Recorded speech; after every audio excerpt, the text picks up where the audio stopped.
और हर दिन गर्मी बढ़ती ही जा रही थी।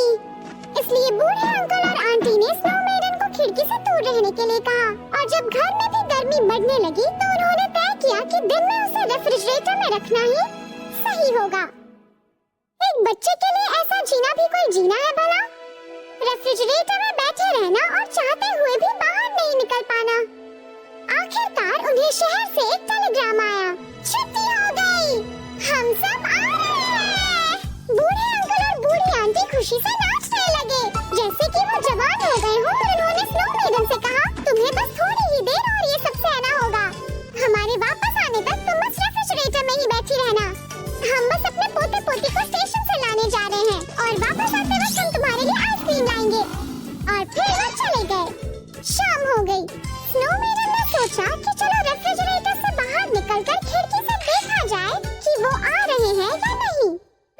पड़ोस के बच्चे बाहर ही थे और आग के पास नाच रहे थे। और फिर उन्होंने आग के ऊपर से छलांग लगाना शुरू किया। स्नो मेडन भी उनके पास जाकर उनके साथ खेलना और उछलना चाहती थी। और वो सारी वार्निंग्स भूल गई और बाहर आ गई।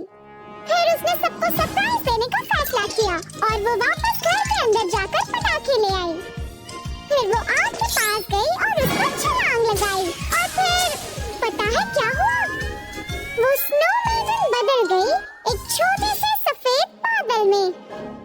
बूढ़े अंकल और बूढ़ी आंटी स्टेशन से अपने पोता पोती को लेकर वापस आ गए और उन्होंने एक दुखी नन्हे बादल को अपने घर के ऊपर छूते हुए देखा। और फिर उन्होंने एक आवाज सुनी, बच्चों कभी आग के साथ मत खेलो और प्लीज रोना नहीं दादा दादी, मैं आपसे मिलने के लिए वापस आऊंगी सर्दियों में, वो भी बर्फ बनकर, ताकि आपको अकेलापन महसूस ना हो।